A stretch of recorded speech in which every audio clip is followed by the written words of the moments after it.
Hello everyone. We are going to do the poem Are You Digging in My Grave by Thomas Hardy, and we are going to analyze the poem line by line. We are also going to take a closer look at some of the poetic devices found in the poem. Are You Digging in My Grave was written by Thomas Hardy, and surprisingly Thomas Hardy's poems often contained themes of disappointment in love and in life. So he was so disappointed both in love and life. And this is one of such poems. The setting of the poem is in the graveyard near a tomb or near a grave. Okay, the speaker of the poem, it's obvious that it is a dead woman body. So the body of a dead woman. And she is talking. Thus, Thomas Hardy is creating a realistic illusion.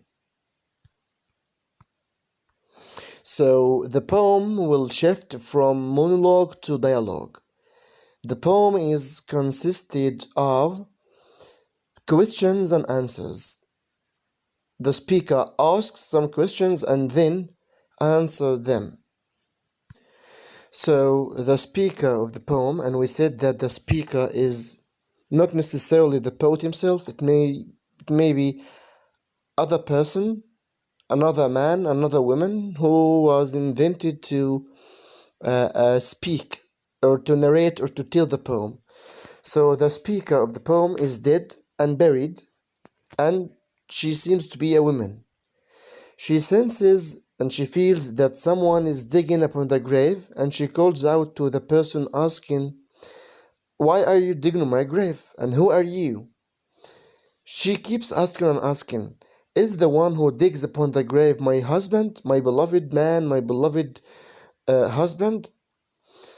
And she keeps asking, "Is this husband bitterly regretting her farewell and her demise?" But then she stops and realizes that it is not true. So it is not the husband. Why? Because the husband married a second time and he thought that it cannot hurt her because she's dead now and she is buried, so marriage will not hurt her now. So the first stanza illustrates that the one who digs is not the husband. So the speaker keeps asking, so when we say the speaker, we say the dead woman's body, and hence the writer creates that realistic illusion. So in the second stanza she goes on to ask and to guess a second time. It is not her nearest and dearest kin. She's asking if the one who digs one of the nearest dearest kin. Kin means relative. So she's asking and she was wondering if the one who digs is a relative or not. So she's wondering. Again, she's mistaken. She answers and say, they, it means the relatives, they sit at home and thought that it would be a useless or futile task to go to her grave and plant flowers and doing stuff like this. It is, aimless, useless task. So the second stanza illustrates that the one who digs is not a relative or a kin. But she is wondering, someone is digging on the grave. Who is he? Or who is she? She thought that it is an enemy she made in life when she was alive. But no, the answer is absolutely not. It is not an enemy, because when you die, nobody will remember you. At least your enemy will care less where you lie, so it is not the enemy. So the one who digs is not the husband, is not a relative, and it is not an enemy. So she is tired now. She is tired. She is unable to guess anymore. She finally calls out to the digger, asking him who he was or who she was. And the digger replies, "It is me, my mistress dear." It means that it's me. your little dog who still lives near. It is the dog. I'm your dog. The speaker or the digger says that I am the dog who still lives near. And I hope I have not disturbed you with my movements. So the dog replies, and here we have the first irony, because the poem contains two ironies, not just one. The first one, when she thought that the digger was a human, she thought that it may be the husband, it may be a relative, it may be an enemy, but oddly enough, ironically, it is a dog.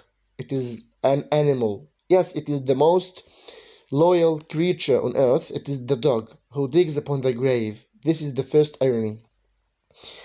Upon these words, when she knew that the digger is her dog, the speaker realized that at least one true friend of her was left in this world. She thought that, yes, I have a dog, so the dog remembers me.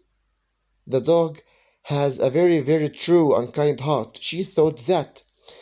She thought that there is no faithfulness greater than one between a human and a dog to find between human kinds. She thinks that faithfulness can only be found in the hearts of dogs, in the hearts of animals, not in the hearts of humans.